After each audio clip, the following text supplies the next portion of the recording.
Boa noite a todos. Hoje é dia 31 de agosto e nós vamos estar começando então a aula de contabilidade avançada. E hoje nós vamos estar fazendo uma pequena revisão aí sobre princípios fundamentais de contabilidade. Então, o que a gente pode começar a falar? É sempre bom a gente fazer uma separação, uma distinção, né, entre princípios de contabilidade e normas e práticas de contabilidade, né? Então a gente sempre pode falar assim, olha, os princípios de contabilidade, eles fazem parte do campo conceitual da contabilidade. Deixa eu ir admitindo o povo aqui, não sei por que não admite sozinho, mas tudo bem. Então eles fazem parte do campo conceitual, certo? E é com base nos princípios que a contabilidade ela tem como apoio, né, para atingir todos os objetivos que ela tem que atingir. E as normas e práticas de contabilidade são a parte operacional, são a parte de fazer, né? Então é a parte mais prática da contabilidade, é pôr a mão na massa. Aqui no Brasil, os princípios fundamentais de contabilidade, eles foram regulamentados, né, através de uma resolução do Conselho Federal, a resolução número 750, lá em 29 de dezembro de 93.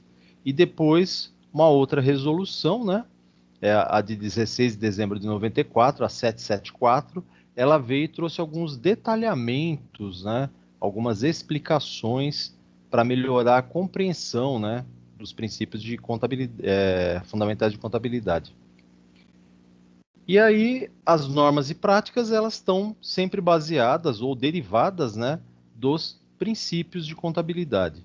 Então, a gente pode dizer o seguinte, que no Brasil existem normas e práticas contábeis de natureza legal, de natureza técnica e de natureza profissional. Então, é só pensar assim, de natureza legal, nós temos aí uma série de leis, né, a partir de legislação, que regulamenta tudo isso.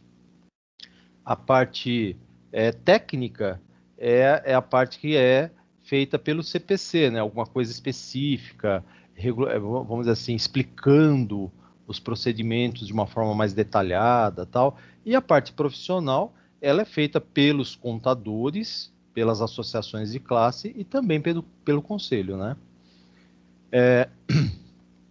Então, seria essa parte de prática contábil. Aí, só para a gente lembrar, os princípios fundamentais de contabilidade, eles são 7, né? O princípio da entidade, continuidade, oportunidade, o registro pelo valor original, atualização monetária. Deixa eu até aproveitar e fazer uma observação, né? Esse princípio, ele está suspenso, tá? Já vou explicar por quê. Competência e prudência. E aí nós vamos começar a falar do princípio da entidade. O princípio da entidade, ele fala para nós assim, olha, assim como nós, né, pessoas, somos pessoas físicas, a empresa, ela é uma pessoa jurídica. Então a gente fala assim, ela tem uma personalidade jurídica. E aí pode ser qualquer tipo, né? Ela pode ser uma empresa com fins lucrativos, uma entidade sem fins lucrativos, uma entidade governamental, ou até mesmo uma pessoa, né? Microempreendedor individual. Então, forma uma pessoa, personalidade jurídica. E o que acontece? Essa personalidade jurídica, né, essa formação, ela tem que ser vista de uma maneira separada da pessoa física.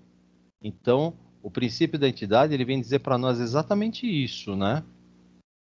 Que a empresa, ela tem a sua formação e tem o seu patrimônio. A pessoa física, ela tem a sua personalidade como pessoa e tem também o seu patrimônio. Então, qual que é o grande fundamento do princípio da entidade? O patrimônio que pertence à entidade, à empresa, não pode ser confundido com o patrimônio das pessoas. Sejam os acionistas, sejam os sócios, os donos da empresa. Okay? Então, esse é o principal fundamento do princípio da entidade. É a separação do patrimônio. Então, o patrimônio da pessoa que constituiu a empresa pertence à pessoa. O patrimônio da empresa pertence à empresa, certo? Então, não pode haver confusão, não pode haver mistura, né?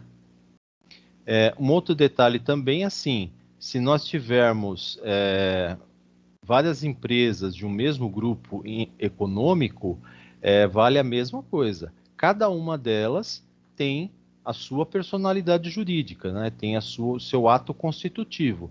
E não pode haver confusão, não pode haver mistura do patrimônio dessas entidades, dessas empresas, no caso. Ok? Então, para patrimônio o princípio da entidade, ele vai falar para nós exatamente isso, né? Que são patrimônios individuais, que não podem ser misturados, seja da pessoa física, seja da pessoa jurídica que foi constituída, ou das pessoas jurídicas de um mesmo grupo econômico, ok? Logo em seguida, nós temos o princípio da continuidade. Então, o que vai acontecer? Normalmente, todas as empresas, todas as entidades, né, elas são criadas, elas são constituídas sem prazo, sem fim determinado. Então, a gente fala assim, olha, ela foi constituída com um prazo indefinido, certo? Indeterminado. Então, assim, nós temos empresas que são centenárias, né?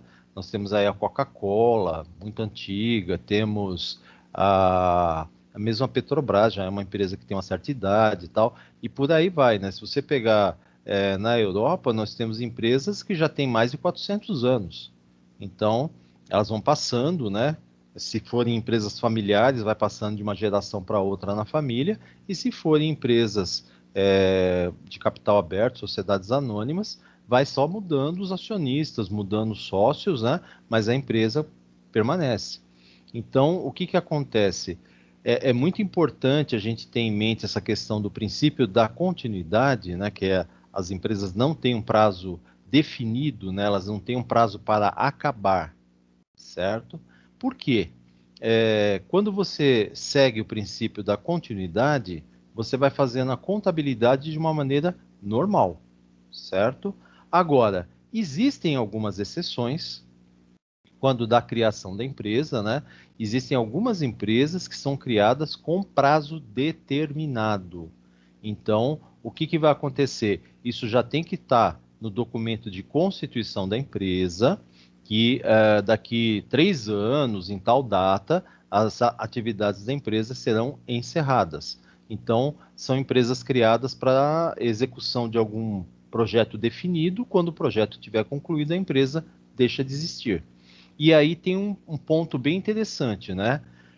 Nesse caso específico, né, que é um caso que foge do princípio da continuidade, nós temos que lembrar. Então, quando estiver se aproximando de completar o prazo de encerramento dessa empresa, o contador tem que estar muito atento, porque ele não pode fazer um lançamento, por exemplo, de longo prazo. A empresa não pode assumir dívidas de longo prazo e nem valores a receber de longo prazo, porque se ela está prestes a encerrar as suas atividades, então a forma de contabilização também tem que seguir esse mesmo padrão, né? Essa mesma questão aí. Então, não pode haver nem contas de ativo realizável a longo prazo e nem o passivo exigível a longo prazo, neste caso, de empresas que têm um prazo determinado para encerrar as suas atividades. Fora isso, eu posso estar contabilizando, por exemplo, um financiamento feito no BNDES para pagar em 10 anos, não tem problema nenhum, porque a empresa não tem prazo para acabar, né? Seguindo o princípio da continuidade, pode ser feito isso, não tem problema nenhum, tá? Se vocês tiverem alguma dúvida, gente, quando eu estiver falando, pode perguntar, não tem problema nenhum. Princípio da oportunidade. Então ele fala para nós assim, olha, todas as variações ocorridas no patrimônio de uma entidade devem ser lançadas, mesmo que a contabilidade não tenha imediatamente um documento para apresentar. ou não tenha a certeza do valor a ser registrado. Então, ela está dizendo também que esse princípio está diretamente ligado ao princípio da entidade. Então, o primeiro, que é a entidade, demonstra a situação patrimonial atualizada do segundo, certo?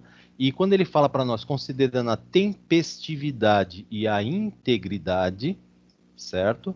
Ele está dizendo para nós assim, olha, você tem que contabilizar no tempo correto, de uma forma que represente aquele lançamento, né? Integridade. Então, ele tem que representar da forma mais clara possível o que está ocorrendo. Então, assim, o que ele está alertando para nós é que nós temos que contabilizar. Ah, mas não tem documento, tal. Então, assim, nem que seja para o contador fazer uma planilha, fazer alguma coisa para validar o lançamento, né? Até que venha um outro documento para poder estar garantindo a idoneidade, a integridade daquele lançamento. Mas assim, a questão da tempestividade, ele está falando tempo. Eu não posso esperar para daqui um mês, para daqui 2 meses, se o fato está ocorrendo agora, no dia de hoje. Então eu preciso contabilizá-lo, se não for hoje, o mais rápido possível, porque senão eu vou estar ferindo essa questão de tempestividade, de tempo. Eu perco o time, né? Perco o tempo para fazer o lançamento. Então não pode. Outro princípio é o princípio do registro pelo valor original. Então é só lembrar o seguinte: vamos pegar o caso do Banco do Brasil. Então, agora me lembrei desse exemplo, né? O Banco do Brasil ele foi criado em 1808, tá? É a Não, peraí, 1808 é isso? Acho que é isso mesmo. Então ele já tem mais de 100 anos. Então vamos pensar o seguinte: quando ele foi criado lá em 1808, os primeiros lançamentos feitos não foi em real, porque real é a moeda atual do Brasil, né, desde 1990. Então, o que acontece? Ele foi feito, por exemplo, a integralização do capital inicial do Banco do Brasil foi feito em nem sei se ainda eram os escudos portugueses, né? Porque foi quando chegou a família imperial no Brasil, acredito que sim.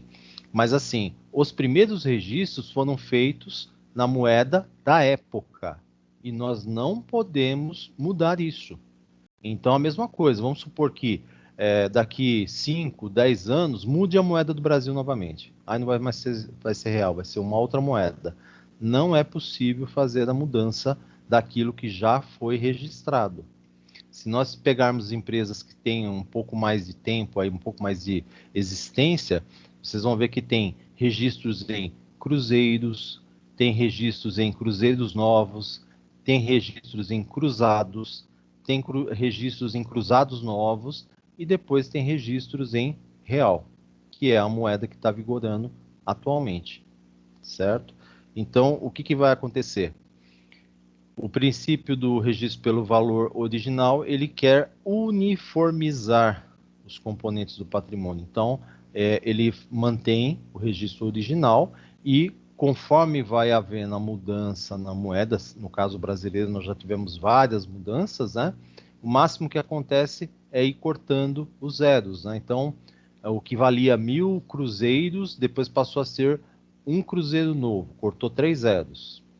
Então, o que acontece na contabilidade é que o valor é atualizado. O registro original permanece da mesma forma, tá? Então, não pode ser alterado, perfeito? Não posso fazer correções. Ele foi registrado daquela forma, naquela moeda, naquele momento, e ele tem que permanecer desse jeito, perfeito? Princípio da atualização monetária, que eu falei para vocês que esse princípio está suspenso, né? Então ele fala para nós que as demonstrações financeiras, né, a apresentação das demonstrações financeiras pela empresa, em termos de moeda de poder aquisitivo constante, né, na data em que se refere às demonstrações. Então, o que vai acontecer? O Brasil passou por um período longo da sua história sempre com inflação até bem alta, né? E o que acontecia? as empresas publicavam as demonstrações contábeis e os valores não representavam o valor real dos ativos e dos passivos da empresa. Porque a inflação acabava corroendo, né? E os valores acabava distorcendo os valores. Então havia uma perda do poder aquisitivo muito grande. E aí você falava assim, olha, o meu patrimônio líquido é de 1 milhão de cruzeiros. Aí quando publicava a demonstração, né, um mês depois do fechamento do balanço, já tinha desvalorizado aquilo ali devido à inflação estar muito alta. Então, o que aconteceu? Com a estabilização da moeda na década de 90, né, quando veio o Plano Real, o princípio ainda estava ativo, mas só que ele foi mexido, né? Ele foi feita uma pequena alteração. Então, o que acontece? As empresas não podem mais fazer atualização monetária. Então, até antes dessa mudança, né? O que acontecia? As empresas podiam atualizar o patrimônio líquido e atualizar o ativo permanente, ou seja, investimentos imobilizado intangível. Investimentos já fazia a atualização por força da própria valorização, mas principalmente imobilizado e intangível. Então, imobilizado e intangível, patrimônio líquido. Isso podia ser atualizado. Aí eles colocaram o seguinte, olha, só vai poder utilizar o princípio da atualização monetária se a inflação acumulada em 3 anos, um triênio, né? Então, vamos pensar assim, 2020, 2019, 2018. Então, 18, 19 e 20. Se nesses 3 anos a inflação, segundo o IGPM, Índice Geral de Preços Médio, da Fundação Getúlio Vargas, for superior a 100%. Então, tem que acumular a inflação de 2018, 2019, 2020. Se os 3 anos juntos superar 100%, aí pode-se aplicar o princípio da atualização monetária. Perfeito? Então, desde 1990 para cá, não aconteceu nenhuma vez de 3 anos consecutivos terem somado mais do que 100% de inflação, segundo o IGPM da Fundação Getúlio Vargas. Por isso que esse princípio está suspenso. Ficou claro? Então, caso aconteça, pode se utilizar novamente. Mas se não acontecer nada, se permanecer do jeito que está, não será aplicado aqui no Brasil. Um detalhe interessante é que esse princípio ele é internacional. Só que cada país faz a adaptação dele de acordo com o índice inflacionário que o país utiliza, né? Mas esse princípio ele foi criado por um brasileiro. Então, na época da inflação elevada que nós tínhamos no país, um contador, desculpa, mas eu não sei o nome, não lembro o nome dele, né? Ele criou o princípio, expôs em congresso, no Conselho Federal de Contabilidade, o princípio foi aceito e foi adotado aqui no país, e posteriormente foi levado para os organismos internacionais, né? Banco Mundial, Fundo Monetário Internacional, e foi aprovado a nível internacional o princípio da atualização monetária. Então, os países que ainda enfrentam uma inflação exagerada, uma inflação muito elevada, né, eles ainda utilizam o princípio da atualização monetária. Perfeito? Então, assim, aqui no Brasil ele está suspenso, porque nossa inflação está sob controle, mas nos países que a inflação está descontrolada, os países podem estar utilizando, então, o princípio da atualização monetária. Então, fica como um registro para vocês. Tá?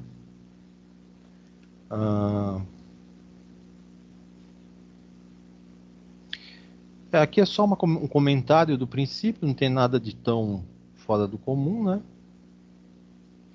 Vamos para competência. Princípio da competência. Então, aqui ele fala para nós assim, olha, ele vai falar sempre, quando fala de competência, nós estamos falando receitas e despesas. Tá? Contas e resultado. Receitas e despesas. Ah, mas não tem competência para as contas do ativo, passivo e patrimônio líquido? vamos dizer assim que a gente já faz isso meio que de tabela, né? Mas o princípio da competência se refere às receitas e às despesas, ou seja, contas e resultado. Então ele fala que as receitas e despesas deverão ser reconhecidas com base na data do seu efetivo fato gerador, independentemente de seu recebimento ou pagamento. Então ele está dizendo para nós assim, olha, não importa se eu estou recebendo a receita hoje ou se eu vou receber só daqui 30 dias. Se o fato gerador, vamos supor, a venda de um bem ou a prestação do serviço aconteceu hoje e eu emiti a nota fiscal hoje, então o fato gerador para sua contabilização é hoje. Ponto final. Ah, mas eu vou receber daqui 30 dias. Aí é só contabilizar o recebimento, mas a receita tem que ser contabilizada quando acontece o fato gerador. Mesma coisa a despesa. Então vamos pensar um exemplo bem claro disso aí, é folha de pagamento. Então você fala assim, olha, hoje é dia 31, então hoje fechou-se, teoricamente, né? Muitas empresas já fecharam até na sexta-feira, até antes, né? A folha de pagamento, mas assim, hoje é o último dia útil, então hoje eu estou contabilizando ou fiz todas as contabilizações da folha de pagamento. Então, todas as despesas relacionadas a Vale Transporte, relacionadas a o INSS parte empresa, enfim, todas as despesas de folha de pagamento foram contabilizadas hoje, porque é a folha referente ao mês de agosto, ok? Não importa se eu só vou pagar os meus funcionários no quinto dia útil, ou seja, no dia 4 de setembro, às vezes a empresa paga, ou dia 5 de setembro, né, porque conta o sábado, né? Então, não importa isso. Eu estou contabilizando hoje as despesas relacionadas à folha de pagamento de agosto, porque eu estou seguindo o princípio de competência. Perfeito? Então, o que acontece? Esse regime, né, que seria o regime de competência, ele é obrigatório para todas as empresas que visem lucro, certo? Então, o próprio imposto de renda, a legislação do imposto de renda, ele exige que as empresas trabalhem pelo princípio da competência ou pelo regime da competência, que é a mesma coisa. Então, o que vai acontecer? Pelo princípio, ele vai determinar o momento em que as alterações no ativo ou no passivo levarão ao aumento ou diminuição do patrimônio líquido. Então, estabelecendo as diretrizes para a classificação das mutações patrimoniais resultantes do princípio, que é o princípio, da observância do princípio da oportunidade. Então, registrar no tempo certo, né, dentro no momento certo, com o documento que você tenha em mãos e assim por diante. Ok? Então, esse é o princípio da competência, relacionado a receitas e despesas. E a gente fala patrimônio líquido porque vocês têm que sempre relacionar. Mexeu com receita e despesa, mexe com patrimônio líquido. Tá? Não importa o que aconteça, mas mexe com patrimônio líquido. Por quê? Porque o lucro ou o prejuízo vai estar espelhado lá no patrimônio líquido. Né? O último, o princípio da prudência. Então ele fala para nós assim que ele pode ser traduzido como uma certa dose de cautela na formulação dos julgamentos contábeis quando dos registros, né? Então, o que vai acontecer? Ele sempre fala para nós assim, olha, cuidado, ativos e receitas não podem ser superestimados, ou seja, tem um valor muito elevado se você não tiver certeza disso. E os passivos ou as despesas não podem ser subestimados. Então, o que ele fala para nós? Você está trabalhando com uma operação cambial. Então, você fez uma venda para uma exportação, exportou para um país. E você tem que receber $1.000 daquela venda, tá? Ou, sei lá, $50.000, aí o valor pouco importa. Só que esse valor você só vai receber no dia 20 de setembro. Então você fala assim, olha, fiz a venda, já fiz já entreguei o produto e tal, só que o valor vai ser pago pela empresa, né, lá no exterior, no dia 20 de setembro. Aí a pergunta, eu já mandei, já saiu a nota fiscal. Então, a pergunta é, qual o valor que eu vou colocar na nota? Qual o valor que eu vou estar registrando como receita? Sabendo que no dia 20 de setembro, pode ser que o dólar esteja mais alto do que hoje. Pode ser. Isso é muito possível, né? Aí o que vai acontecer? Às vezes, como o dólar está oscilando muito, o que, que acontece? Se você perceber que no momento em que você fez o registro da receita, ou no momento que você vai emitir a nota, você está percebendo que é um período em que está tendo muita oscilação, então fala assim, olha, há 2 dias atrás o dólar estava valendo 2,60, depois ele caiu para 2,54, depois ele aumentou para 2,62, hoje ele está com 2 e, sei lá, 2,50. Então você pega uma média baixa do dólar, contabiliza como sendo sua receita hoje, e quando chegar no dia 20 de setembro, você vai verificar a cotação do recebimento, certo? Se o valor tiver maior, ótimo, perfeito. Então, você vai pegar e contabilizar a variação cambial. Então, você vai receber mais, tá? Agora, vamos supor que você esteja numa outra situação. Você fez um empréstimo lá no exterior. Você pegou dinheiro, ou melhor, você fez uma compra, né? Então você fez uma importação. E aí você vai ter que pagar daqui a um mês essa importação. E nós estamos passando pelo mesmo problema, né? Então o dólar está variando muito. Então qual que é a, a parte prudencial? Que você pegue a cotação mais elevada para fazer o registro da sua dívida, certo? Então, não use o dólar menor, use o maior que você tiver. Por quê? Você vai contabilizar, vamos supor lá, você tem que pagar 200 mil reais já convertido pelo dólar mais alto, né? Chegou no momento de fazer o pagamento, o dólar estava abaixo da sua expectativa. Então, você fez uma cotação de dólar a 3 reais e de repente o dólar está a 2,60. Então, você vai ter que pagar menos, não é isso? Em vez de pagar a cotação de 3 reais que você tinha provisionado, você vai pagar com 2,60, que é o dólar real. E aí o que vai acontecer? Você apenas faz a contabilização desse deságio, né? Dessa desvalorização aí, ou dessa superestimação que você fez. É melhor para a empresa se prevenir desta maneira, né? Ser prudente, ou seja, contabilizar uma receita mais baixa e receber mais, isso é ótimo, né? Mais dinheiro em caixa. E também preparar, se provisionar para fazer um pagamento alto e de repente chegar no momento de pagar ser um pouco mais baixo. Perfeito? Então, não cria aquela descompensação no caixa, né? Porque imagina você falar assim, olha, eu tenho que pagar uma dívida de 200 mil. Chega no dia de fazer o pagamento é 250, porque você pegou um dólar muito baixo. Então pode ser que a empresa não tenha dinheiro. Ela não se preparou para isso, certo? O contrário é bom. Olha, eu tenho que pagar 200. Quando chegou no momento de efetuar a cotação, né, de fazer o câmbio, você vai ver e deu apenas 180 para pagar. Então ainda sobrou 20 no seu caixa. Então o princípio da prudência sempre fala isso. Caso você não tenha certeza de um valor, porque há essas oscilações, pela prudência, então você tem que lembrar os ativos e as receitas sempre pelo menor valor. Os passivos e as despesas sempre pelo maior valor, ok? Esse é o princípio da prudência. Então, você sempre está se resguardando de alguma forma, né? Não pode ser muito otimista, no caso aí, para seguir o princípio da prudência.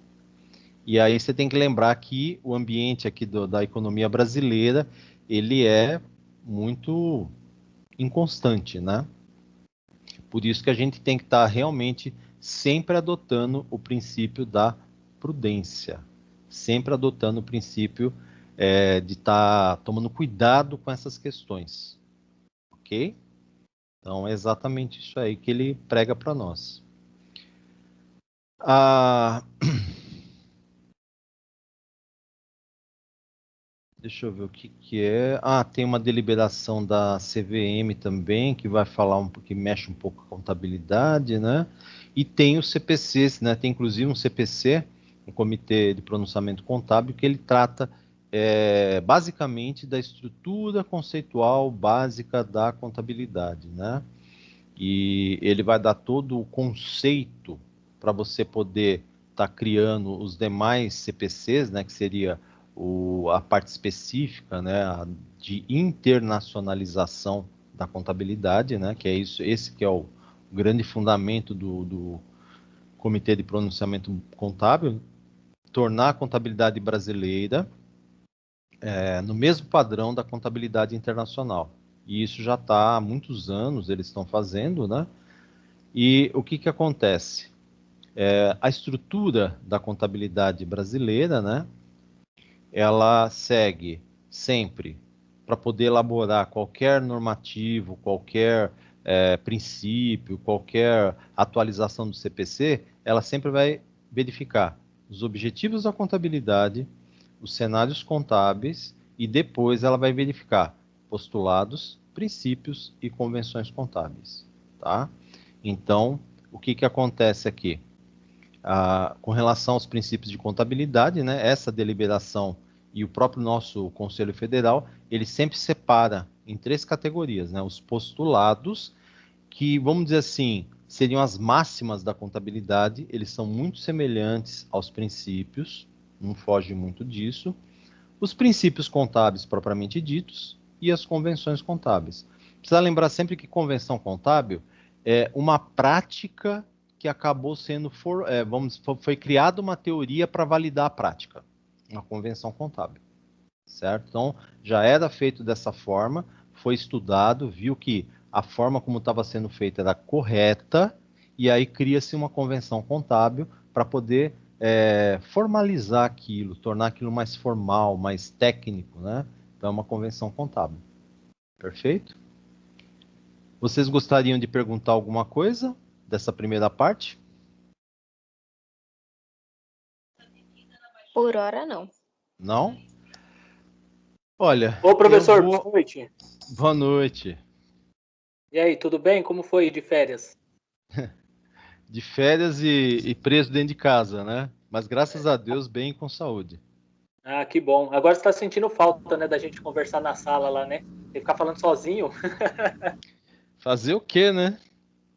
Tá tudo muito estranho, né? Mas não tem o que fazer. Não, mas o bom agora é que a aula corre bem melhor, né? Porque o pessoal, mesmo que quem não tá prestando atenção, deixa o microfone no mudo e acabou, né? Vai tocando a aula. Mas... Sem contar ainda que depois pode Boa revisar noite. ainda, assistir de novo, né? Sim, sim, claro. Eu É, disponibilizo sempre as aulas no YouTube para todo mundo. Depois a gente vai colocar no AVA e assim por diante. não, aí ficou bom. Gente, aproveitando que eu comentei do AVA, a Juliana pediu para mim compartilhar um vídeo com vocês e tentar explicar para ver se todo mundo vai entender. Por quê? Deixa eu comentar com vocês. A faculdade, devido à pandemia, ela está passando por uma coisa que nunca tinha acontecido até hoje, né? É lógico que o mundo nunca tinha vivenciado uma pandemia desse tipo, né? Pelo menos não no mundo moderno, né? E o que, que aconteceu? A área de saúde da faculdade envolve um monte de faculdades, né, que é biomedicina, medicina veterinária, enfermagem, tem mais umas outras, fisioterapia, não sei o que lá. Elas têm aulas práticas, né? Então o aluno que faz esses cursos aí, ele precisa ter aulas práticas. E aula prática no sentido de pôr a mão na massa mesmo, né? Então, como é que você faz uma traqueotomia? Como é que você faz para fazer massagem cardiorrespiratória? Como é que faz para não sei o que e tal? Então, assim, não adianta fazer aula pelo Teams. Tem que levar o aluno no laboratório lá, pôr a mão na massa e fazer a aula com ele, né?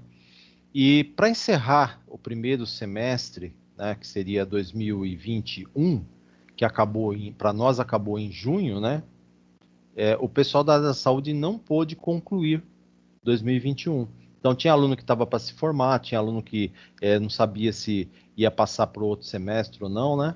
A faculdade teve que aguardar até um pouquinho tempo atrás, quando o governo liberou as aulas práticas, né? Acho que vocês estão acompanhando pela televisão, e agora está acontecendo isso. A área da saúde, não só de Campo Limpo, mas de todas as unidades, estão fazendo aulas práticas. Então, está quase terminando. Só que nós já começamos o segundo semestre.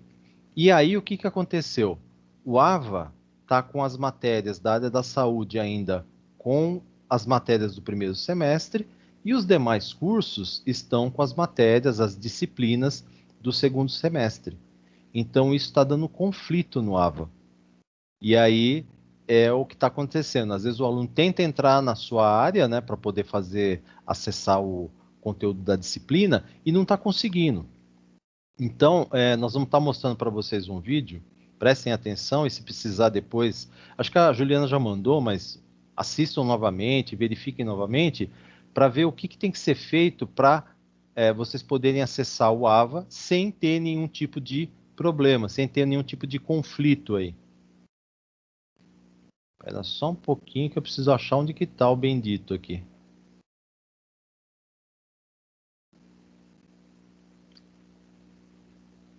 Não.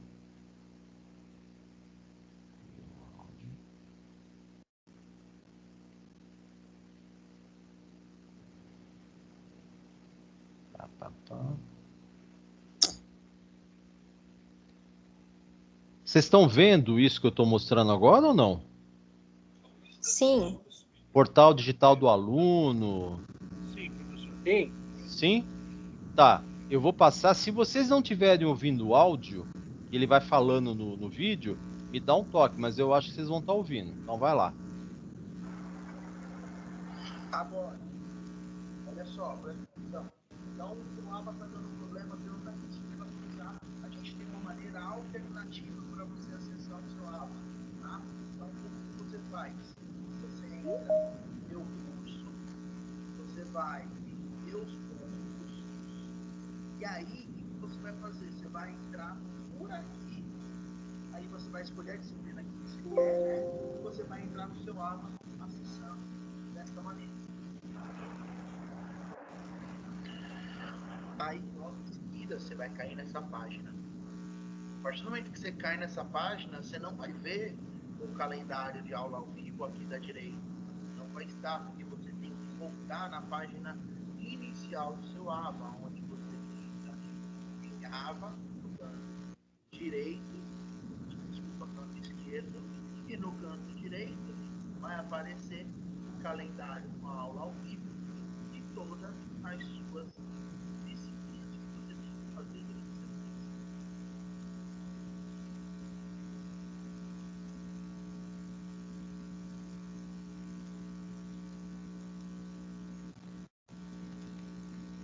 Vocês conseguiram acompanhar a explicação, então? Sim.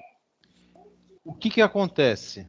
Se vocês entrarem direto no calendário, quando vocês acessam lá e for tentar entrar no AVA, pelo calendário, já quando o procedimento normal, vamos dizer assim, ele está dando uma mensagem de erro e pede para que vocês abram um chamado para o TI da Anhanguera. Só que quando faz isso aí, ele trava o seu AVA durante uma semana, né, que é o prazo máximo que o TI tem para responder. Então, não há necessidade de fazer isso. Vocês vão lá, entram, meu curso, minhas notas, né? E aí vocês vão ver todas as disciplinas. Clica do lado em estudar, vai abrir a tela do AVA. Aí você vai entrar novamente no AVA, lá em cima, do lado esquerdo, né? E quando aparecer as disciplinas, você pode clicar lá no calendário, né? E aí vai aparecer os links da aula ao vivo. Por que nós estamos falando isso para vocês? Assim que tiver todo mundo, porque essa semana aqui acho que todos os professores vão comentar sobre isso com vocês, vão pedir para vocês fazerem um teste e tal, para ver se está tudo em ordem. Quando tiver tudo em ordem, nós vamos passar a não mandar mais link. Então vocês vão estar fazendo o quê? Vai entrar no seu AVA e acessa o link por lá.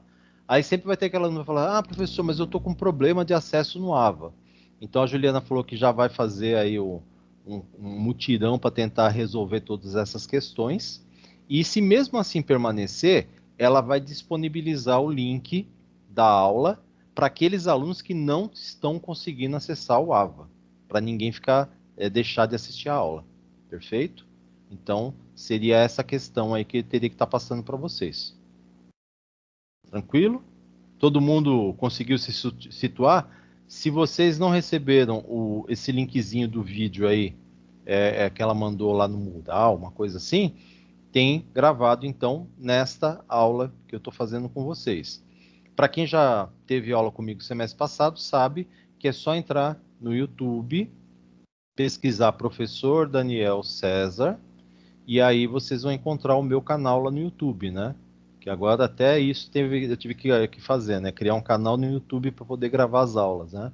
E todas as aulas estão disponíveis lá. Então, a aula de hoje é a Contabilidade Avançada, aula 2, ok? Semana passada foi Contabilidade Avançada, aula 1.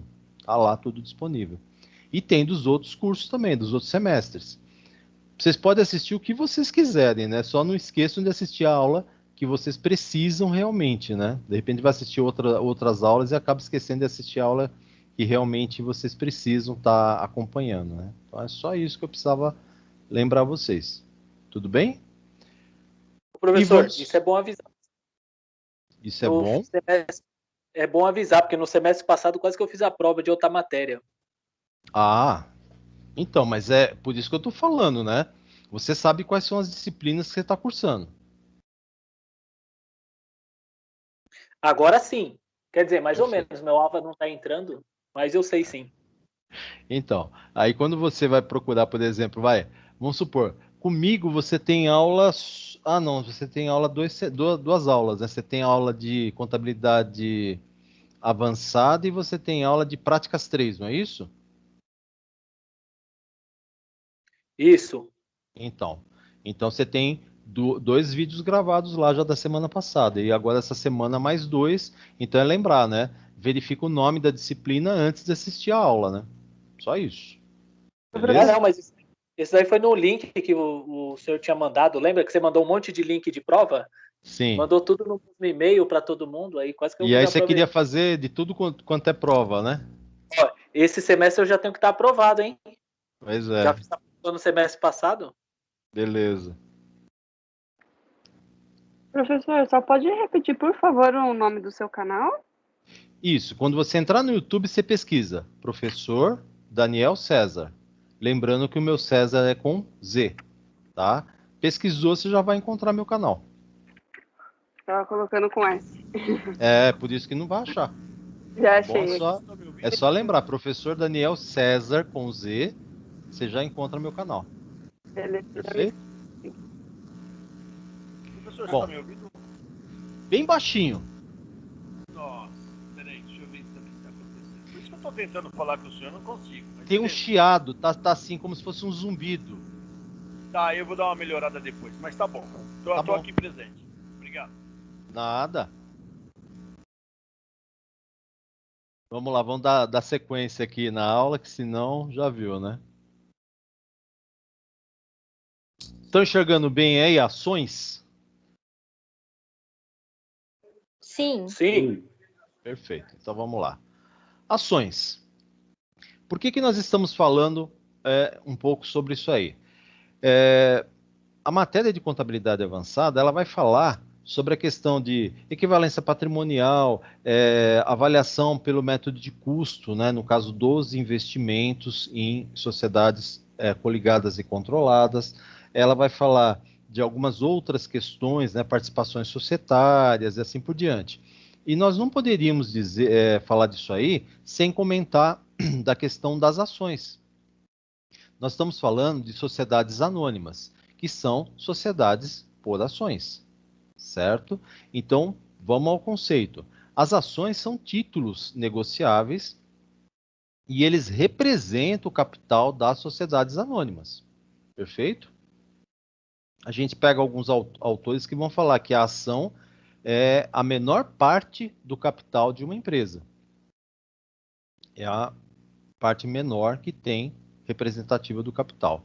Então, quando 2 ou mais pessoas decidem constituir uma empresa sob a forma jurídica de sociedade anônima, elas vão ter que decidir o quê?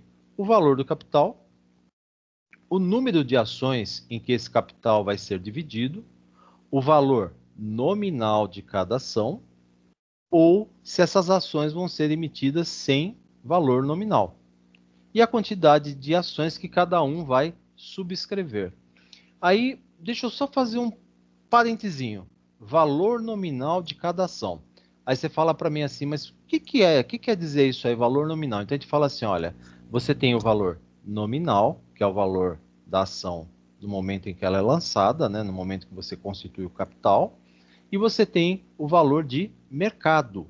Então você pega lá e fala assim, olha, as ações da minha empresa foram divididas em X ações, cada ação vale R$10.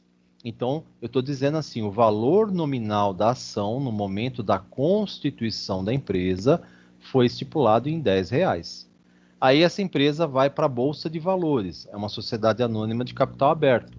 E aí chega lá na Bolsa de Valores, começa as negociações. Então, pode ser que a ação caia para baixo de R$10, mas muitas vezes a ação vai valorizar. E aí, passado algum tempo, você vai verificar a cotação das ações, elas estão valendo R$17, R$18, R$20, e o valor delas nominal continua sendo R$10, certo? É o valor de lançamento das ações. E o valor que é negociado em bolsa a gente chama valor de mercado, ou o valor real, ou valor justo, certo? Então, o valor nominal sempre Professor, lembra. Fala. posso tirar uma dúvida? Pode. É o seguinte, como que funciona esse trâmite de ações para a empresa na Bolsa de Valores? Um exemplo, quando você passa a negociar, à medida que cada um que tem as ações vão fazendo as vendas ou as compras, esse dinheiro é a empresa em si que movimenta, que quita as Não, não, ações, ou não, não, não. A empresa só recebe o valor das ações no momento da integralização do capital, certo? Depois disso, os sócios, aqueles que são os donos das ações, podem negociar as ações na bolsa, desde que a empresa já tenha feito todo o trâmite legal, né? Que ela tem que fazer uma série de procedimentos junto à Bolsa de Valores para poder lançar as suas ações na bolsa. Então ela tem que cumprir uma série de pré-requisitos e aí ela se torna uma sociedade anônima de capital aberto, ou seja, qualquer um pode comprar as ações. Mas se ela já fez o lançamento dessas ações antes de abrir o capital, antes de lançá-las na bolsa, só quem possui as ações pode negociar. Então vamos supor, você detém lá, sei lá, 1.000 ações da empresa. Você pode ir lá e vendê-las. Você é o dono das ações. Mas a empresa não recebe nada por isso. Ela já recebeu no momento em que você fez o investimento na formação do capital. Então, Ok? quem faz essa movimentação de ações, quem negocia na bolsa em si, não é a própria empresa, são os Não, detentores da. das ações. Entendi. A única coisa que precisa lembrar, assim, para que você possa negociar em bolsa, né, para que você, portador das ações, possa fazer essa negociação, a sociedade anônima tem que ter lançado as ações na bolsa de valores, ou seja, ela cumpriu todos os pré-requisitos, tudo que a CVM pediu, tudo que a bolsa pediu, ela atendeu, e aí ela abriu o seu capital. Então a gente fala assim que lançar as ações na bolsa de valores é uma abertura de capital, certo? E aí ela vai estar negociando as ações lá na bolsa de valores. Então, teoricamente, elas ficam em posse da própria B3, né? Quando você vende, não necessariamente se tiver alguém para comprar, fica ali meio que. Digamos assim, todas as ações hoje, elas são escriturais, ou seja, não tem papel, é apenas um registro. Pode ser a própria B3, que seja a custodiante, né, aquela que mantém a guarda dos registros, ou pode ser uma outra empresa que você tenha vínculo, né? Então, de repente, você fala assim, ah, não, eu já tenho a minha custódia de ações lá no Banco do Brasil, onde eu tenho conta. Então, eu pago menos, tal. Apesar que a B3 está cobrando bem baratinho agora para fazer essa custódia, então muita gente está optando de manter a custódia lá, pelo valor mais baixo, né? Mas sim, pode ser a própria B3, sim. Tá bom? Beleza, entendi. Obrigado. Nada. Então, o que que acontece? Prosseguindo aqui, ele fala para nós assim, olha, deixa eu ver se eu aumento só mais um trisquinho aqui. Pronto, não sei se melhorou para vocês aí. Então, assim, assim que a empresa for constituída, então ela deverá emitir ações e entregar aos acionistas fundadores, conforme a quantia que cada um subscreveu. Então, é o que eu acabei de falar. Eu sou o sócio, o acionista, que ajudou a compor o valor do capital da empresa. Então, a gente fala, é um acionista fundador. Então, eu recebi uma quantidade de ações que representa a minha parte de investimento no capital da empresa, certo? Aí, aqui está falando para nós que fisicamente a ação é representada por um documento. Então, assim, vamos falar assim, era representada, né? Há muito tempo atrás, realmente, as ações eram representadas por um documento chamado certificado de ação. Só que precisa lembrar o seguinte, isso ficou no passado. Viu? Hoje em dia tem alguma coisa assim que represente aonde a sua ação está custodiada, aonde ela ficou registrada, mas é uma coisa pro forma, né? Porque assim, a ação tem que estar no seu nome e no seu CPF, ok? E aí pode ficar custodiada na própria Bolsa de Valores, na B3, pode ficar custodiada em algum banco que você mantenha relacionamento, ou mesmo numa grande asset, né? Uma empresa que não seja bancária, mas que lide com o mercado acionário. Então, não tem problema nenhum. E assim, ela é escritural, ou seja, ela não tem matéria, né? Ela é intangível. Mas como ela deriva de um papel, como era no passado, né? A gente ainda considera ela como sendo um ativo físico, né?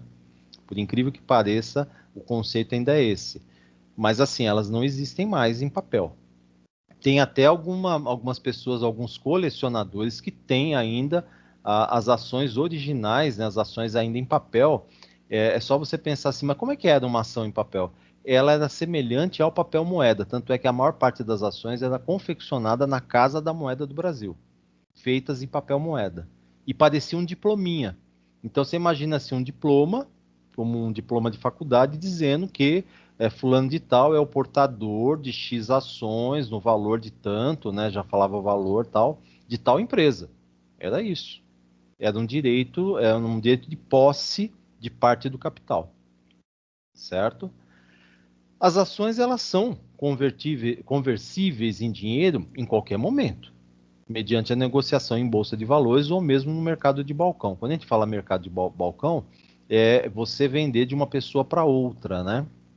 É lógico que assim, o mercado de balcão ele só acontece geralmente no momento da integralização do capital da empresa. Então, a gente fala que é o mercado primário e o mercado de balcão, é antes do lançamento em bolsa. Depois que lançou em bolsa, é muito mais fácil, muito mais rápido e muito mais gera muito mais liquidez para a ação você negociar em bolsa.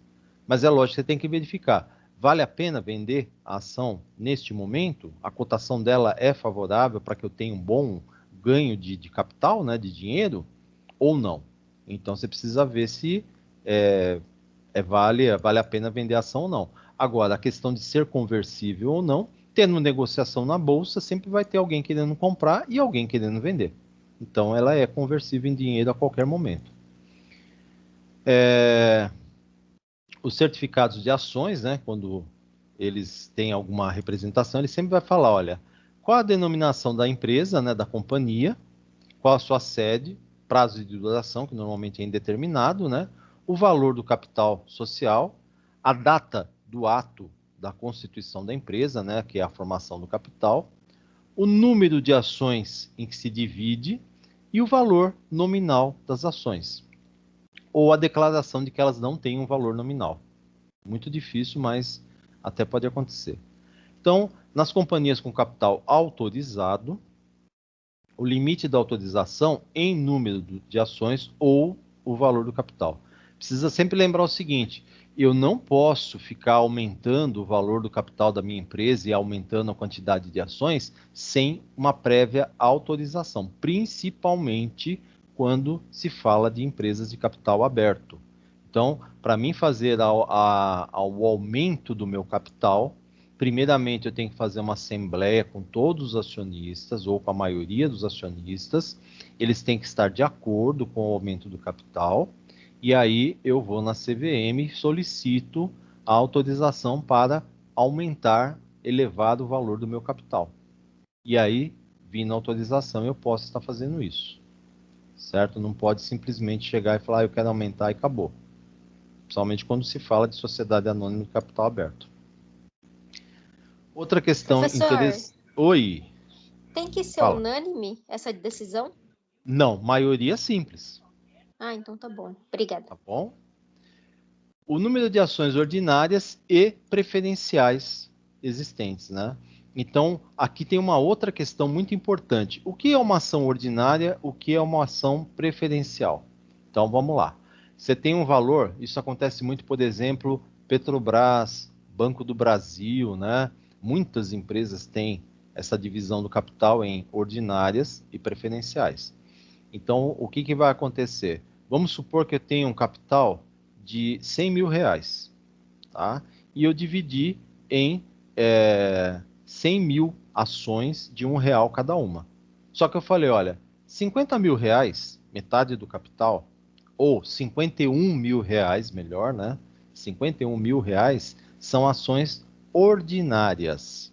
49 mil reais são em ações preferenciais.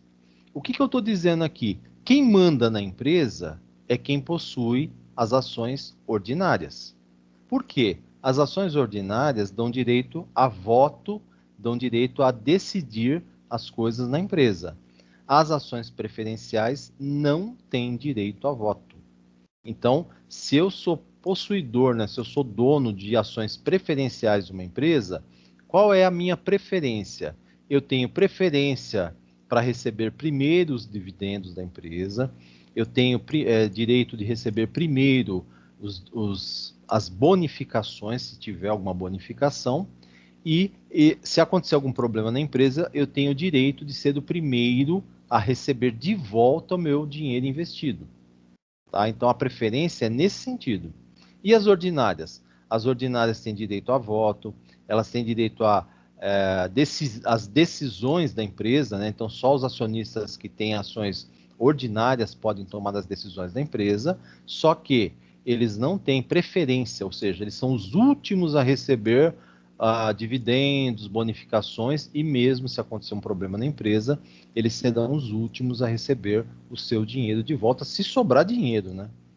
A empresa foi liquidada por algum motivo, né? Então, os acionistas ordinários, ou seja, aqueles que mandam na empresa, são os últimos a receber de volta o dinheiro que eles investiram, tá? Esses certificados também têm que ter o número de ordem do certificado e da ação, e a espécie, né, dizer, é ordinária, preferencial, né? Os direitos conferidos às partes beneficiárias, se houver, a época e o lugar da reunião da Assembleia Geral Ordinária, que gerou aquele certificado, que gerou a formação daquela ação, né? A data de constituição da companhia e do arquivamento e publicação dos seus atos constitutivos. Então, precisa sempre lembrar, sociedade anônima, pode ser que ela esteja registrada ou num cartório, ou na junta comercial. O nome do acionista, porque todas as ações são nominais, não pode ter ação ao portador.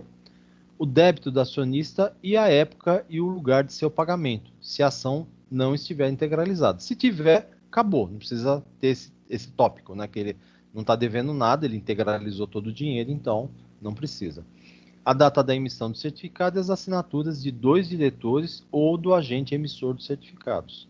Então, é como se fosse um documento representando a posse daquelas ações. Número e valor nominal das ações. O número de ações que compõem o capital social é fixado no estatuto da companhia, tá? Então, precisa lembrar que uma sociedade anônima ela não tem um contrato social, ela tem um estatuto social. Quando o estatuto fixar valor nominal para as ações, esse valor nominal será o mesmo para todas as ações da companhia. Então, não existe diferenciação. Então, a gente sempre fala assim, né? A Petrobras, ela tem as ações PETR-B4 e PETR-B3. A B3 é a ação ordinária, a B4 é a ação preferencial, tá? Então, normalmente o que você vê negociando na bolsa não é a B3, não é a ordinária, é sempre ações preferenciais. Quando vai negociar ação ordinária, você precisa sempre lembrar uma coisa importantíssima, né? Para que a empresa possa colocar ações ordinárias na bolsa, primeiramente ela tem que oferecer essas ações para os atuais acionistas da empresa. Ela tem que fazer uma assembleia e falar, olha, eu vou aumentar o capital com ações ordinárias. E vocês têm direito, vocês têm a preferência de fazer esse investimento. Se os acionistas, na totalidade, não comprarem as ações ordinárias, aí sim eu posso vender o que sobrar na Bolsa de Valores.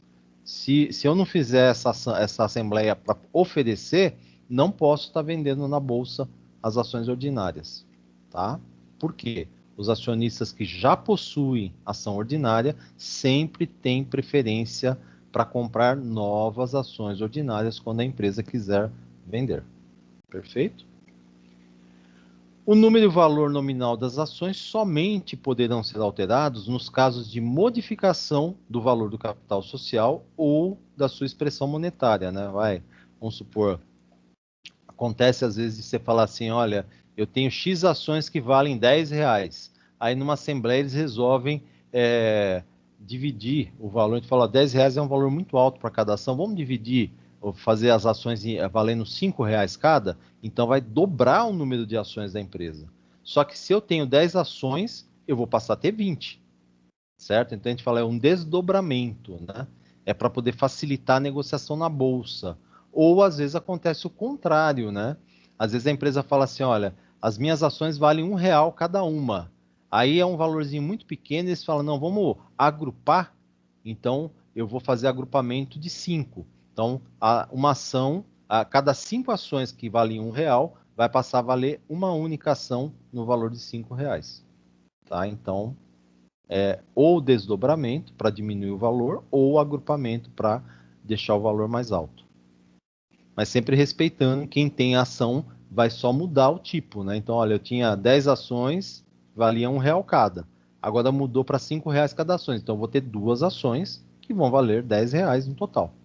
Tá? É isso. Existem alguns cancelamentos de ações que são autorizados pela Lei 6.404, aí precisa verificar quais são as regrinhas que pode estar utilizando, né? Aí falando da classificação, né? As ações ela pode ser classificada em 2 categorias, quanto à natureza dos direitos ou vantagens conferidas aos seus titulares, né? Então, elas podem ser de 3 tipos. Essa de fruição é meio estranha, mas tudo bem, vamos lá. Normalmente elas são ações ordinárias, que são as ações comuns, são aquelas que, além de proporcionar participação nos lucros, dão direito a voto, e as preferenciais que não dão direito a voto, mas as pessoas que têm essas ações, elas têm preferência ou vantagens em relação ao recebimento de bônus, dividendos e qualquer outra coisa no sentido de dinheiro monetário, né? Aí eles falam para nós das ações de fruição, que são ações de fruição ou de gozo, são aquelas que podem ser distribuídas aos acionistas em substituição à ação que for amortizada pela companhia. É muito difícil acontecer isso, viu? Então, por isso que o pessoal só fala de ações ordinárias e preferenciais. Então, eu até nem me preocuparia com esse último item, porque não tem. E quanto à forma, né? Então, deixa eu só fazer um pequeno adendo, né? Até 1989, se eu não me engano, 1989, as ações poderiam ser ao portador e nominais. Depois veio uma lei e acabou com isso. Então, todo mundo que tinha ação ao portador teve um prazo de 6 meses, se eu não me engano, para poder comparecer até a sua empresa, né, a empresa que emitiu as ações, apresentar as ações, que naquele tempo era papel mesmo, para a empresa poder trocar todas as ações por nominais. Ou ia no banco, ou ia na empresa, ou ia na bolsa para fazer isso, né? Aí, o que aconteceu? Em 1990, a partir de 1990, não poderia mais ter nenhuma ação ao portador. Nenhuma. Foi uma lei que acabou com essa questão aí. Por quê? Muitas pessoas, né, faziam investimento em bolsa de valores, ou faziam investimento em ações propriamente dito, né, ao portador. Então, assim, era muito fácil para você lavar dinheiro, e também era fácil para fazer algumas coisas meio fora da lei, né? Então você pegava lá uma mala, em vez de ser cheia de dinheiro, cheia de ações. E podia fazer pagamento com aquilo. Por quê? Imagina assim, eu pego lá R$1 milhão em ações ao portador, entrego para uma outra pessoa, a pessoa vai, negocia as ações, às vezes ganha até mais de R$1 milhão, né? Que de repente valorizou, ganha até mais do que isso. E ninguém fica sabendo onde está aquilo lá. Por quê? As ações ao portador, só quem apresentasse as ações é que tinha direito a receber bônus, dividendos, essas coisas todas. Tinha que mostrar. Então, acabaram com isso. Hoje, desde 1990, só existem ações nominativas. Ou seja, tem que estar em nome da pessoa que fez a aquisição. E toda vez que eu vender as ações em bolsa mesmo, não tem problema nenhum, as ações são transferidas para o nome do novo comprador. Tá? Então, todas as ações negociadas no nosso país são nominativas, ou seja, em nome da pessoa que comprou a ação. Classe de ações. Né? Então, a Lei 6.404, ela estabelece que tanto as ações ordinárias da companhia fechada, quanto as ações preferenciais da companhia aberta e fechada, poderão ser de uma ou mais classes. Então, tem empresas que classificam assim, né? Classe sênior, classe mezanino, classe não sei o que lá. Então, e vai dizendo quais são os direitos e quais são as vantagens de cada nível. E aí você pode também colocar valores diferenciados por classe, ok? Porque cada classe vai ter uma vantagem diferente da outra. Então, isso é possível. Resgate, amortização e reembolso, né? Então é aquela questão, né? A Lei 6.404, ela permite que a própria empresa negocie com suas ações. Isso em alguns casos. Então vamos ver quais são. Resgate. Então consiste no pagamento do valor das ações para retirá-las definitivamente de circulação. Quando a empresa faz isso, ela pode fazer com redução ou não do capital social. Então, se for mantido o mesmo capital, será atribuído, quando for o caso, novo valor nominal às ações que sobraram. Perfeito? Então, às vezes acontece isso aí, né? A empresa, ela acha que está com um valor muito elevado de capital, muito raro acontecer também, mas ela pode ir e comprar, ela pode ir e resgatar algumas ações. A gente fala resgatar, ela mesma vai e compra as ações. E aí ela pode diminuir o valor do capital proporcional ao valor que ela comprou. Tá? É permitido isso. Amortização. Então, consiste na distribuição aos acionistas, a título de antecipação e sem redução do capital social, de quantias que lhes poderiam tocar em caso de liquidação da companhia. Então, vamos supor assim, caso a empresa fosse liquidada, né, cada sócio teria direito a X valor, ou de bônus, ou de dividendos, ou disso ou daquilo, né? E aí a empresa pode fazer isso, a título de antecipação, e não pode reduzir o capital. Mas também é um caso muito difícil de acontecer, tá? Eles falam que a amortização pode ser integral ou parcial, e pode abranger todas as classes, ou só uma delas. Mas é muito difícil a empresa fazer isso, porque ela descapitaliza a empresa. Vai sair muito dinheiro e depois a empresa perde capital de giro, perde o fluxo do caixa dela. Reembolso. Então, é a operação pela qual, nos casos previstos em lei, a companhia paga aos acionistas dissidentes, né, Então vamos supor, alguém perguntou para mim, mas a decisão numa assembleia tem que ser unânime? Não, não tem que ser unânime. Mas vamos supor que eu sou um acionista que tenho direito a voto, mas eu tenho poucas ações. Cada ação dá um voto. Então eu tenho, 1.000 ações. Só que os acionistas maiores têm 50 mil, 30 mil, 40 mil ações, né? Então, o meu voto é pequeno, ele não vai mudar nada. Então, a gente fala assim, eu sou um acionista minoritário, certo? Então, pelo estatuto, se o estatuto prever reembolso, vamos supor que fizeram uma reunião, decidiram umas coisas lá, e eu, como acionista minoritário, não estou de acordo. Então, eu sou um dissidente. Eu não concordei, mandei registrar em ata que eu estou sendo prejudicado pela decisão, sei lá o quê. Então, a empresa pode fazer uma negociação. Olha, eu te reembolso o valor das ações, ou seja, eu te pago o valor das ações, e aí você deixa de ser acionista da empresa. Tá? Então, seria um reembolso. Às vezes acontece, né? Mas não é sempre, não. Existem alguns casos, tá? Que a empresa pode ter ações em tesouraria. Então, o que pode acontecer nesse caso aí? Vamos supor que a empresa está vendo que as ações estão desvalorizando muito na bolsa. Ainda mais agora que esse período de pandemia, até aconteceu as empresas que estavam bem de dinheiro, bem de caixa, né? A empresa pode ir na bolsa e comprar uma parte das suas ações. Então tem um limite, eu não lembro agora se é 15% do capital, uma coisa assim. Até esse valor, né? É 10%. E quando ela faz isso, ela compra um volume de ações da própria empresa, ela deixa guardado em tesouraria. Então, o que vai acontecer? Ela vai vender depois, quando valorizar. E esse movimento de comprar as próprias ações, às vezes ajudam a subir o valor da ação. Que o mecanismo da bolsa é exatamente isso. Quanto mais a ação for comprada, né, o mercado está comprando a ação de determinada empresa, mais a ação vai valorizando, ela vai ficando mais cara. E no momento que está todo mundo vendendo, o preço da ação vai diminuindo, vai desvalorizando. Então, às vezes, a empresa faz esse movimento de comprar as próprias ações para tentar dar uma puxada no valor, para tentar melhorar a cotação das ações da própria empresa. Ok?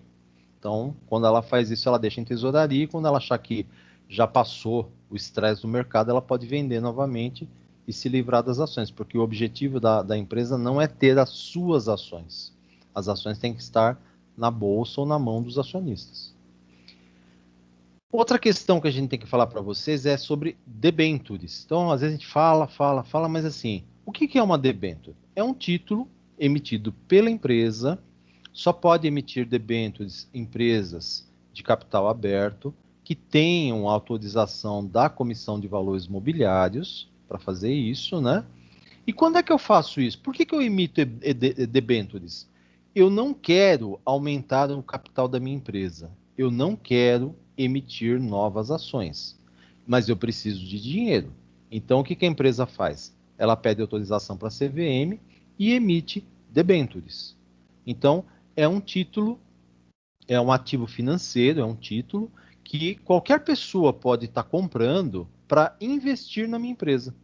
Então, vamos supor, eu, em vez de comprar ações da empresa, eu vou e compro debêntures. Aí a empresa fala para mim, olha, você vai poder resgatar daqui 3 anos, eu vou te pagar juros e vou te pagar a inflação, certo? Então, a empresa vai utilizar aquele dinheiro nas atividades produtivas e, no final do prazo, daqui 3 anos, ela vai e paga para o debenturista, né? O debenturista é o investidor em debêntures da empresa. Existem alguns casos que as debêntures podem ser conversíveis em ações. Só que tem que ser no momento da compra que eu tenho que saber disso, né? Se a empresa colocou essa condição, quando chegar daqui 3 anos que a debênture vencer, eu tenho a opção ou de pegar o dinheiro de volta, com juros, correção monetária, ou de transformar aquele valor que eu tenho a receber em ações da empresa. Tá? Então, o conceito é títulos de crédito emitidos por uma sociedade anônima que conferem aos seus titulares, que são os investidores, direito de crédito, tá? E aí precisa ver quais são as condições que você tem. As debêntures têm que ter, como se fosse uma ação, a denominação da empresa, a sede, prazo de duração, objeto da companhia, o valor nominal, a cláusula de correção monetária, se houver, sempre há, tá? E IPCA e GPM, alguma coisa assim para poder, pelo menos, recompor a inflação. As condições de vencimento, se vai ter amortização ao longo do tempo. Então, às vezes, tem debêntures que vai pagando uma amortização semestral e depois resgate no final do prazo, né? O resgate, quais são os juros, se vai ter participação no lucro ou se vai ter prêmio de reembolso na época que vai estar resgatando a debênture. Se tiver se for conversível em ação, ela tem que ter quais são as condições para essa conversibilidade, que é a transformação da debênture em ações. O nome do debenturista, que é o investidor, o nome do agente fiduciário dos debenturistas, se houver, né? Se houver um banco intermediando a operação ou coisa parecida, né? A data da emissão do certificado e a assinatura de 2 diretores ou de alguém do banco, se tiver a intermediação do banco, né? Quais são os direitos e garantias asseguradas ao debenturista? Porque ele não é sócio da empresa, ele é apenas um investidor.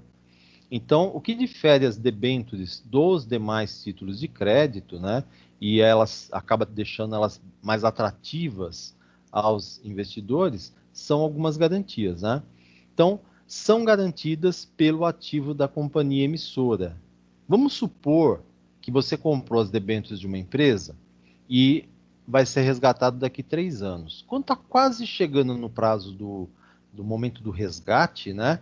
A empresa fala, olha, eu estou em moratória, eu não vou pagar ninguém, eu já dei entrada no processo de moratória, vou pedir 2 anos sem pagar nenhum dos meus fornecedores, nenhuma das minhas dívidas, né? Só que o debenturista, ele tem uma garantia. Ele tem o ativo da empresa, é uma garantia. Aí você precisa tomar cuidado assim, ó. Vamos supor que você comprou debentures da JBF, tá? E aí a garantia é carne. Então você vai lá e pega lá, você investiu 2 milhões, você vai pegar 2 milhões de carne. Ou então você fala assim, eu investi sei lá, Philco, uma empresa que produz aparelhos eletrônicos, né? E aí a empresa está com algum problema, você não vai esperar então para passar o prazo que eu estou pedindo? Então eu vou te entregar em produto. Então, qual é o ativo que eles usam para garantir a debenture? O estoque da empresa. Então precisa tomar cuidado assim. É atrativo? É atrativo. Paga juro legal? Paga correção monetária? Paga. Mas se acontecer um problema, você precisa ver qual o segmento de atuação da empresa, porque normalmente o debenturista tem direito a resgatar, se for o caso, em produtos comercializados ou produzidos pela empresa. Tá? Essa é uma das garantias, né? Outra garantia é que o debenturista ele tem preferência no resgate. Então, assim, não importa se tem outros títulos, o primeiro a ser pago tem que ser a debenture. Também tem essa questão de ter juros fixos ou juros variáveis. Então, vai depender do momento que você fez o investimento. É o que está marcado na sua debenture. Então, olha, eu estou pagando, a empresa vai pagar um juro de 6% ao ano. Daí começa a aumentar a inflação, chega no final do segundo ano, a inflação já está acima de 12%. Você fala, putz, está todo mundo ganhando mais do que eu, mas porque seu juro era fixo. E tem juros variáveis. O juro variável ele vai falar para você, olha, ele vai oscilar pela média de juros do mercado. Então, se começar a aumentar, aumenta o seu juros. Também se começar a cair, vai cair o seu juro. Então, você precisa ver se vale a pena ou não. Algumas debêntures poderão assegurar a participação no lucro da companhia. E isso também tem que estar marcado na debenture. Se não tiver marcado, você não tem direito. a maior parte das debêntures dá uma partezinha do lucro, sim. Poderão assegurar prêmio de reembolso, tá? Então pagar um prêmio se o cara ficar até o final com a debênture, né, até o prazo de vencimento. Poderão conter uma cláusula de correção monetária, né, baseada nos coeficientes fixados, né, para título da dívida pública ou pela inflação. Também pode ser na taxa cambial, que nenhuma empresa está fazendo isso, né, mas antigamente até o pessoal fazia. Ou qualquer outra referência que não seja proibido por lei. Então, se a lei proibir, olha, não pode usar a variação cambial para correção de títulos, então não pode. Agora, se a lei não proibir, qualquer outro indexador. Poderão assegurar a opção de escolher receber o pagamento do principal e acessórios, ou seja, se tiver bônus, se tiver juros, se tiver não sei o que lá, em vez de ir pagando parcelado durante o prazo que você tem lá de investimento, né, há 3 anos, 5 anos, você pode deixar para receber tudo no final, ou você pode falar, não, eu quero receber a cada 6 meses. Então a empresa vai te pagando picadinho e no final ela paga o principal, tá? Poderão ser conversíveis em ações nas condições constantes da escritura de emissão. Então, se for conversível, ele vai dizer quais são as bases da conversão, seja em número de ações, em que poderá ser convertida cada debênture, seja como relação entre o valor nominal da debênture e o preço de emissão das ações. Normalmente é isso. Ele vai falar, olha, sua debênture vale tanto, as ações estão valendo tanto, então dá para trocar uma debênture por uma ação, ou uma debênture por 2 ações, porque é pelo preço. A espécie é a classe de ações em que ela poderá ser convertida, porque você vai falar assim, olha, eu quero ação ordinária, só que a sua debênture não prevê isso, então você vai ter que pegar ações preferenciais, elas não dão direito a voto. O prazo ou a época para o exercício do direito à conversão. Então, assim, antes de vencer a debênture, eu já tenho que avisar, olha, eu tenho na minha debênture prevê que eu posso transformá-la, eu posso convertê-la em ações. Então, tem empresa que fala, olha, 6 meses antes do vencimento, você tem que manifestar o seu direito, ou seja, dizer para a empresa que você quer converter as debêntures em ações. Senão, você perde o direito. E as demais condições que a conversão, né, preveja lá na debênture.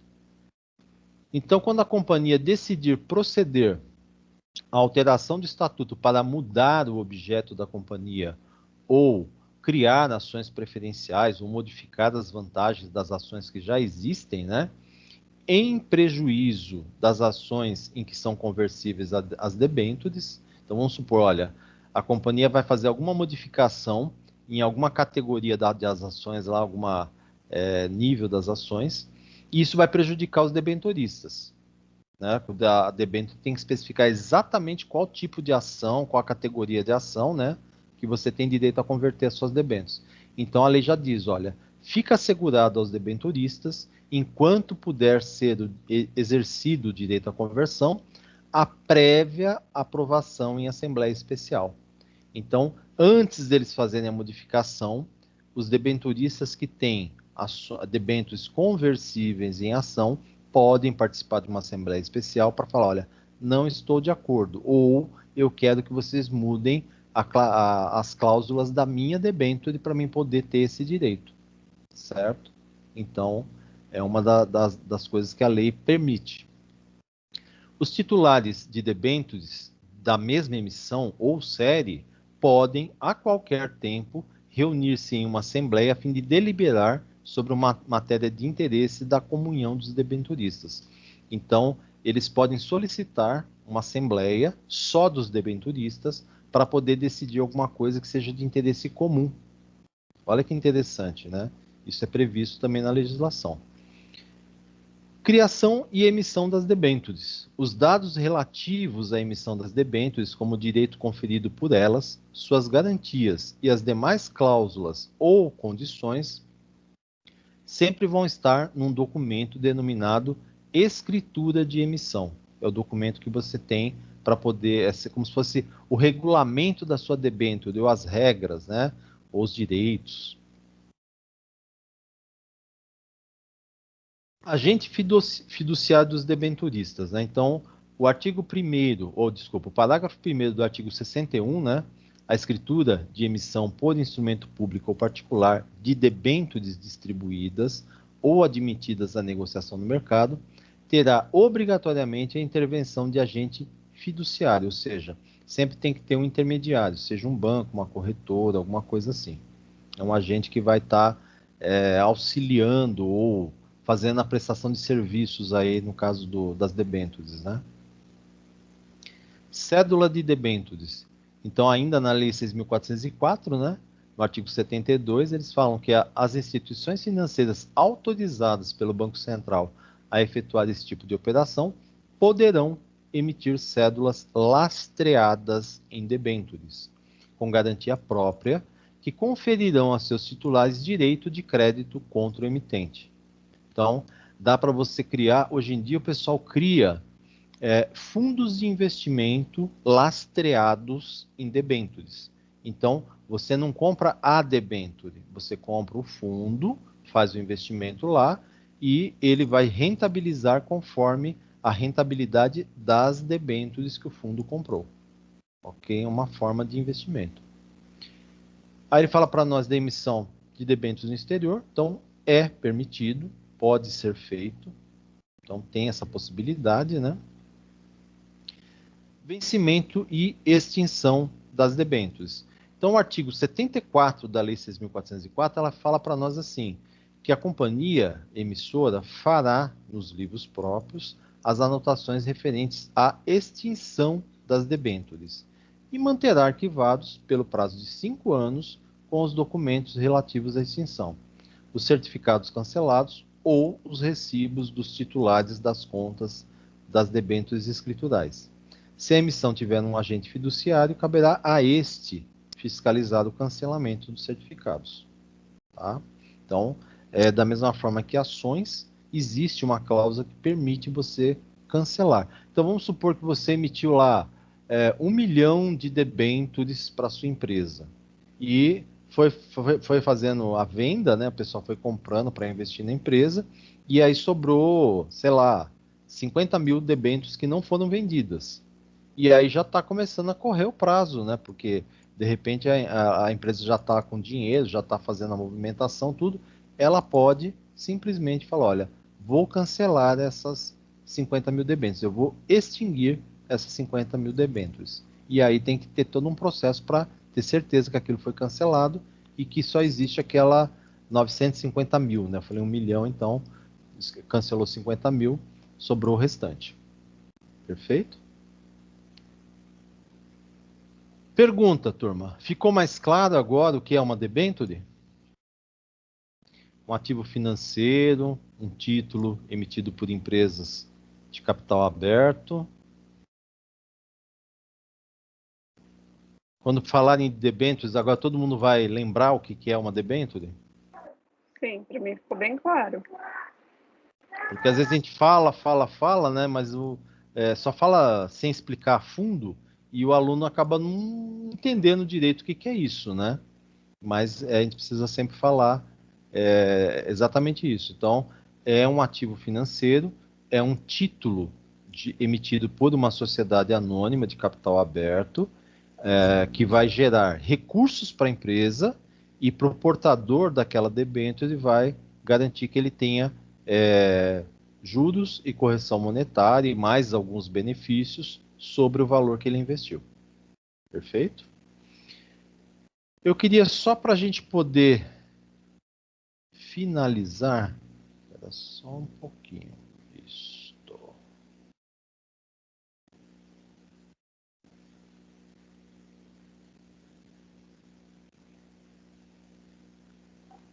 Professor, só aproveitando Pode esse falar. tempinho.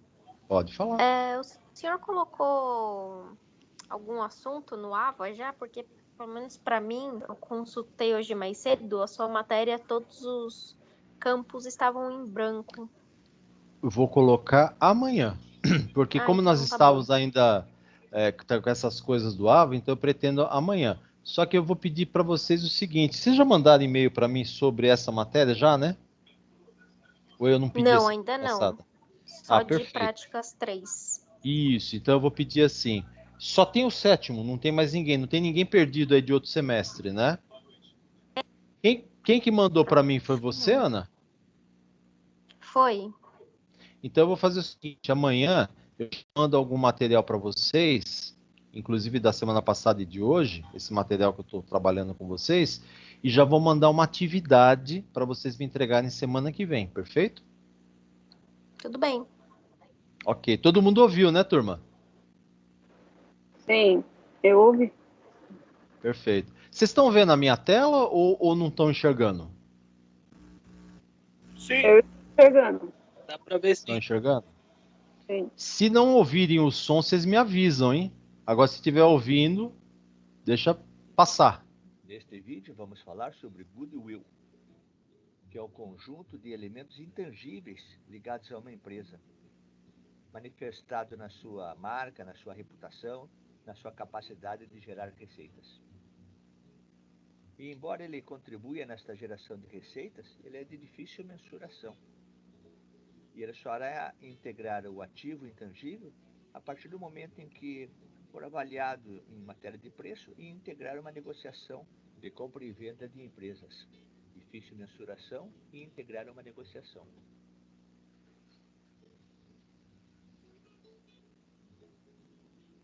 O goodwill se origina de uma transação na qual uma empresa adquire outra. E esse goodwill está representado na marca, na capacidade dos funcionários, no know-how adquirido, nos clientes, na localização, na beleza das instalações, no sabor dos quitutes da dona Netinha e em todos os outros bens intangíveis da empresa. Vamos ver um exemplo. A empresa compra tudo, ela entrou em negociação e adquiriu 60% do patrimônio líquido pelo valor de 1.200.000. Da empresa vende e entrega. Mas ao consultarmos o balanço patrimonial da empresa vende e entrega, observamos que o patrimônio líquido desta empresa é de 1.800.000. Vamos considerar que este patrimônio líquido já está avaliado a valor justo. Como a empresa comprou 60% do PL, ela comprou o equivalente a 60% de 1.800.000, o valor contábil de R$ 1.080.000.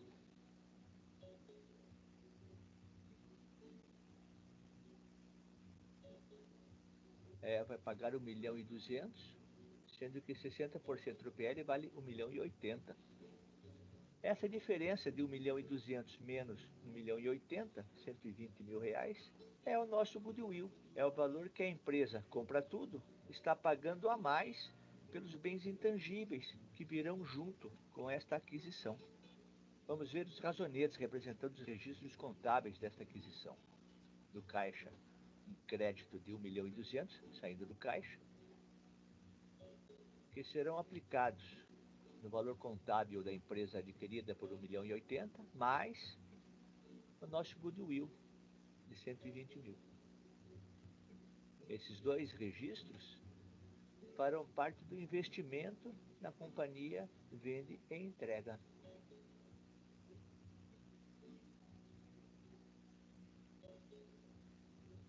O lançamento do nosso investimento na empresa vende e entrega, teremos o débito do valor contábil e do goodwill, daqueles valores, e o crédito no caixa, 1.200.000.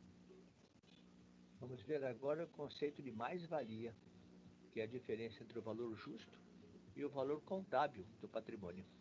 Mais uma vez vamos ter a negociação da empresa compra tudo, que vai adquirir 80% do PL pelo valor de 1.300.000. A companhia que está sendo vendida é a companhia quase igual. E ao consultarmos o patrimônio líquido desta empresa, quase igual, vemos que ele está registrado por 1 milhão. Entretanto, por ocasião da venda, esse patrimônio líquido é reavaliado ao valor justo de 1.200.000. Vamos fazer alguns cálculos, então, para verificar o mais-valia. 80% do PL, que foi o valor adquirido, 80% de 1.800.000 reais. Vamos ver agora 80% do PL é o valor justo, 80% de 1.200.000, 960 mil reais. E agora recordando o valor da aquisição, 1.300.000 reais. Vamos fazer então os cálculos. Primeiro a fórmula do Goodwill, que é o valor da aquisição menos o valor justo. 1.300.000 menos 960.000, 340 mil reais.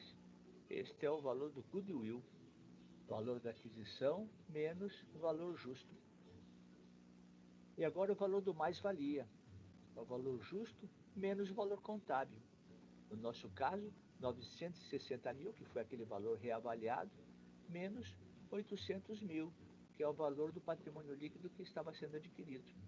160 mil reais. Então, mais-valia igual a 160 mil reais. Isto é, quanto o patrimônio líquido valia mais. Vamos ver os lançamentos contábeis no nosso investimento na companhia quase igual. Temos agora 3 débitos: valor contábil da empresa, mais-valia, 160 mil, e Goodwill, 340 mil. Lembra-se do Goodwill? E no caixa, o total pago, 1.300.000.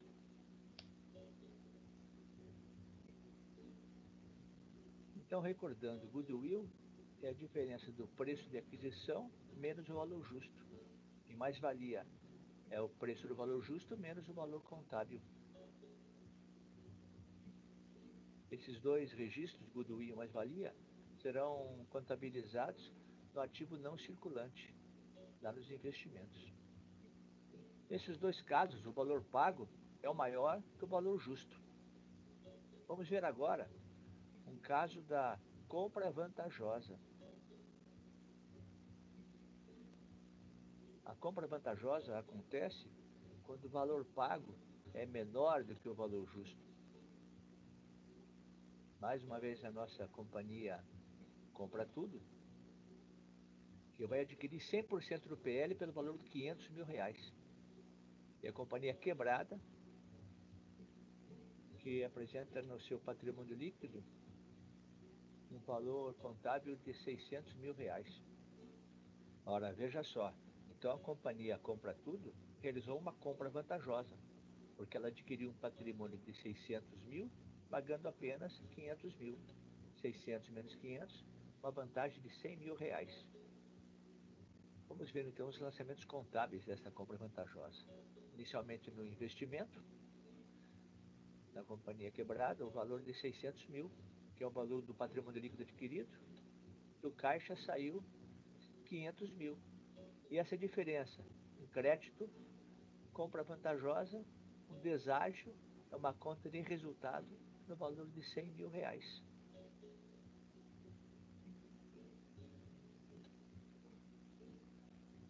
Então, a compra vantajosa, ela será registrada numa conta de resultado, uma receita obtida. Então, neste vídeo nós vimos Goodwill e mais-valia e compra vantajosa.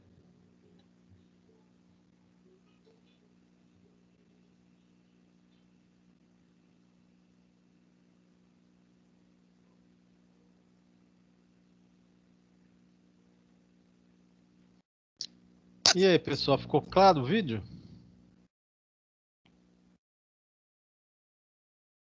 Ficou, professor. É bem legal o vídeo.